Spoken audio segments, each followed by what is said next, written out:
네, 안녕하세요. 여러분을 환영하고 여러분에게 환영받고 싶은 국어왕 환영쌤입니다. 국어왕 환영쌤입니다.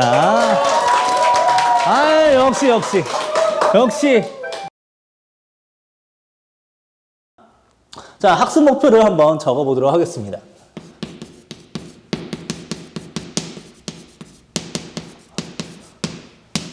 학습 목표 첫 번째,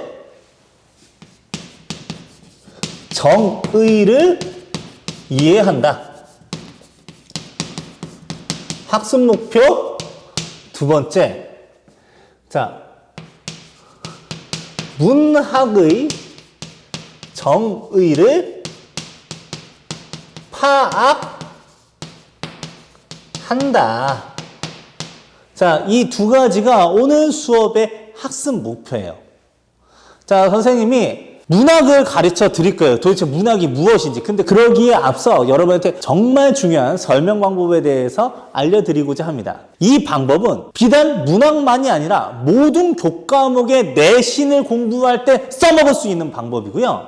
사실 우리가 학생 신분을 떠나서도 평생 유용하게 써먹을 수 있는 공부 방식이자 유용한 기술이 될 것입니다. 이거를 장담해요. 호언장담을 첫 시간부터 하게 되네요. 자, 그게 어떤 설명 방법이냐? 이미 아시죠? 학습 목표 보세요. 학습 목표는 뭐라고 되어 있어요? 네, 정의를 이해한다라고 되어 있죠. 그러면은 일단 정의의 정의부터 한번 내려보도록 하겠습니다. 이것도 말장난인데 한번 볼게요. 자, 정의는 무엇이냐면 여러분들이 알고 있는 마이클 샌델의 책 정의란 무엇인가의 정의가 아닙니다. 저스티스가 아니에요. 사전적 정의할 때 그 정의인데 어떤 대상이나 개념의 뜻을 분명하게 밝혀주는 설명 방법입니다. 자, 대상이나 개념의 뜻을 분명하게 밝혀주는 설명 방법이라고 뜻을 가르쳐 드렸어요. 즉, 이것도 정의인 거죠. 근데 이걸 왜 여러분들이 알고 있어야 되느냐? 자, 모든 공부는 새로운 것을 가르치면서, 새로운 것을 배우면서 시작됩니다. 그것이 대상이 되었건 개념이 되었던 건 간에, 즉, 우리는 정의의 토대 위에서 공부의 이해와 확장이 이루어지는 것이죠. 그래서 여러분들에게 이 정의는 반드시 알고 가야 되는 설명 방법이란 것을 말씀을 드립니다. 따라서 모든 교과목의 학습에서도 이 정의는 항상 등장하기 마련인데요. 예를 들면 우리가 컴퓨터 과목을 배운다고 합시다. 그러면 CPU는 무엇이다라고 가르쳐 주겠죠. HDD는 무엇이다라고 가르쳐 주지 않겠습니까? 근데 이게 생명과학에서도 마찬가지일 거예요. 헤모글로빈은 무엇이다. 이런 식으로도 가르쳐 줄 거라는 것이죠. 또 지구과학이라면 행성은 무엇이고 항성은 무엇이고 이런 것도 가르쳐 줄 것입니다. 국어 교과목은 어떨까요?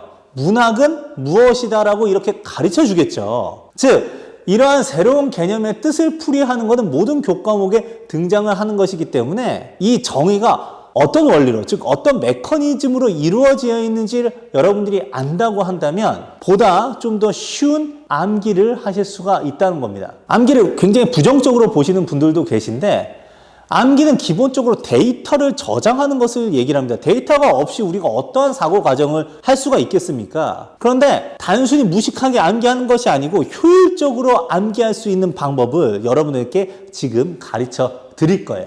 자, 그래서 정의의 구조를 먼저 말씀을 한번 드려보도록 하겠습니다. 정의는 기본적으로 여러분도 아시다시피 A는 B다라는 형식, 무엇은 땡땡이다 라고 하는 방식으로 구성되어 있는데요. 일단 하나의 예를 한번 들어보도록 할게요. 뭐가 좋을까? 일단 여러분들 지금 눈앞에 있는 대상인 저한테 집중할 수 있도록 저를 한번 정의해보는 시간을 가지도록 하겠습니다. 아직도 제 이름을 모르시는 분은 이때 일단 제 이름부터 확실하게 알아두세요. 제 이름은 임환영인데요. 임환영은 땡땡이다로 한번 정의를 내려보도록 할게요. 자, 한번 보겠습니다. 자, 임환영은 자, 땡땡이다 라고 한번 얘기를 해볼게요. 자, 보통 이 땡땡에는 이 대상이나 혹은 개념을 포함시킬 수 있는 울타리를 쳐주면 됩니다. 임한영은 한번 여자라는 울타리에 한번 넣어볼게요. 임한영은 여자다. 어때요? 아유, 맞습니까? 전혀 아니죠. 제가 여자 화장실에 가면 어떻게 되겠습니까? 큰일 납니다. 완전 잡혀가게 될 거예요. 그러면은 올바른 울타리에 한번 넣어줘 보죠. 임한영은 남자다. 어때요? 이건 맞죠? 적합한 울타리라고 할 수가 있겠습니다. 자, 그런데 임한영은 남자다. 이걸로 정의를 내렸을 때 맞을까요? 틀릴까요? 틀린 건 아닌데 너무 울타리가 광범위해지다 보면은 완벽하게 정확한 정의라는 느낌은 잘 들지는 않아요. 그럼 어떻게 하면은 보다 좋은 정의를 내릴 수가 있느냐? 바로 뭐냐면 이 대상을 포함하는 울타리를 보다 좁혀주는 겁니다. 한번 해볼까요? 임한영은 남자 교사다. 제 교과목을 넣어서 남자 국어 교사이다. 어때요?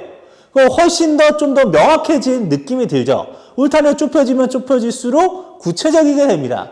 그런데 세상에 남자 국어 교사가 얼마나 많은데요. 그래서 좀 더 좁혀줄게요. 서울 369 남자 국어 교사이다 라고 얘기를 하면은 어떻습니까? 굉장히 구체적인 정의가 되는 것입니다. 이걸 우리가 바로 뭐라고 얘기하냐면 범주, 여러분에게 친숙한 말로는 카테고리라고 얘기를 해요.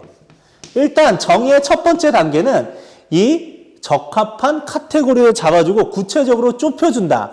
이게 정의의 첫 번째 단계라고 여러분들이 생각을 하시면 되겠습니다. 그런데 이것만으로는 완벽한 정의라고 볼 수가 없어요. 왜냐? 분명히 많이 좁혀졌음에도 불구하고 저 말고도요. 예? 서울 삼육고등학교 남자 국어교사 선생님 2분 더 계십니다. 이민영 선생님도 계시고 안경수 선생님도 계시단 말이에요. 그러면 여기에서 더 그럴듯한 정의를 만들기 위해서는 바로 뭐냐?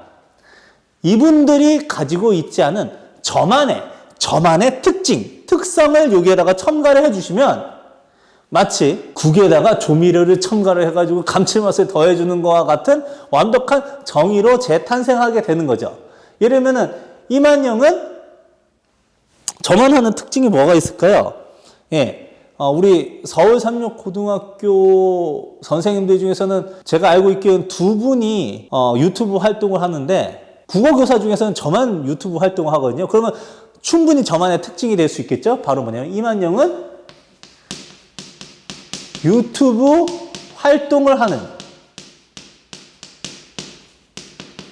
서울 삼육고등학교 남자 국어 교사이다라고 얘기를 하면 굉장히 그럴듯한 정의가 이루어지는 거예요. 즉 무엇이다? 범주만 이렇게 주는 것이 아니라 여기에 특징까지 더해주게 된다면 자, 그러니까 드디어 이제 여러분에게 정의의 구조를 확실하게 말씀드릴 수가 있는 거예요. 즉 정의는 바로 뭐냐? 특징과 범주를 합쳐버려서 이걸 적절하게 조합을 시켜주면 그게 바로 정의가 된다라는 것입니다. 자, 이렇게 여러분에게 정의를 내리는 방법에 대해서 말씀을 드렸는데 사실 아까 여러분한테 말씀드렸지만 모든 교과목에서 새로운 개념이나 대상에 대해서 설명을 하기 시작할 때 이런 식으로 정의를 제공합니다. 그리고 제가 이건 평생 써먹을 수 있는 것이라고 했죠? 한번 어떤 식으로 한번 써먹어 볼까요? 지금 우리 이 사태를 만든 원흉이라고 할 수 있는 한번 코로나19를 제가 한번 정의를 해보도록 할게요. 자, 코로나19는 할게요. 일단 범주를 한번 잡아주자고요. 코로나19는 뭐예요? 감염병이죠. 예, 정확하게 얘기하자고 하면은 RNA 바이러스입니다. RNA 바이러스이다 라고 얘기를 하면은 이게 바로 범주가 되겠습니다. 자, 그러면 코로나19만의 특징을 한번 얘기를 할게요. RNA 바이러스는 여러 가지가 있는데 일단 어디에서 시작됐냐면 작년 12월에 중국 우한에서 발생했죠.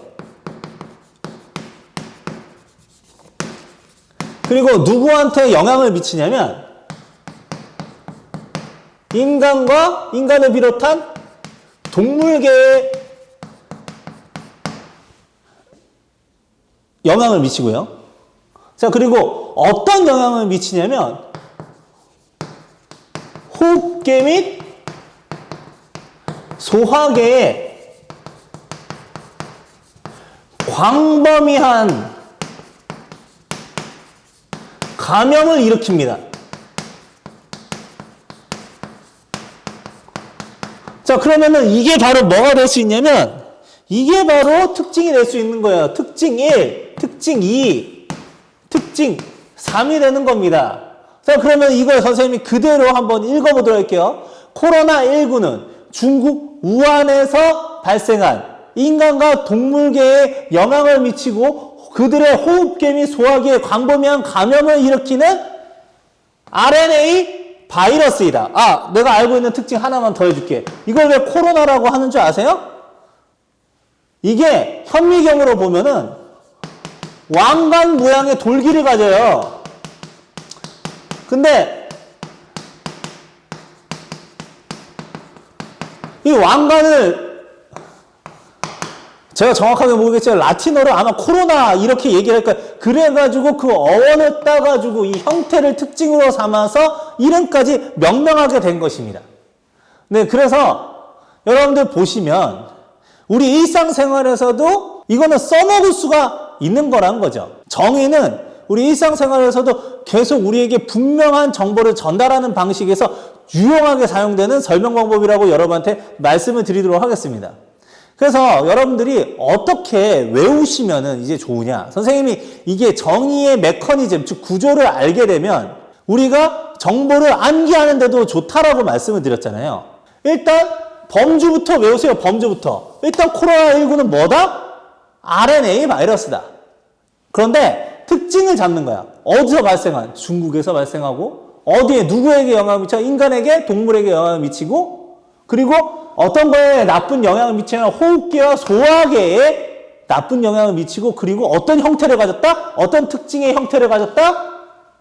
바로 왕관 모양을 가졌다. 이 특징만 이렇게 여러분들이 갈무리 해주면 여러분들이 한번 이 중요한 특징과 범주를 잡아줬기 때문에 이 사고 과정에서 머릿속에 한 번 더 슉슉슉 집어넣게 된다는 것이죠. 그러니까 아무 생각 없이 외우는 것보다 정의에서 우리가 외워야 될 건 먼저 범주부터 외운 다음에 그 다음에 특징을 단어로 잡아주겠다. 핵심어로 잡아주겠다라고 해서 이걸 같이 생각을 하고 외우게 된다면 여러분들 암기를 훨씬 더 잘할 수 있다는 것입니다. 이 방식을 여러분한테 가르쳐드리는 이유는 앞으로도 유용하게 써먹을 수 있는 것이기 때문이기도 하지만 문학을 정의할 때도 이 방법을 쓰면 좋기 때문이에요. 한번 문학의 정의를 한번 얘기를 해보도록 할게요.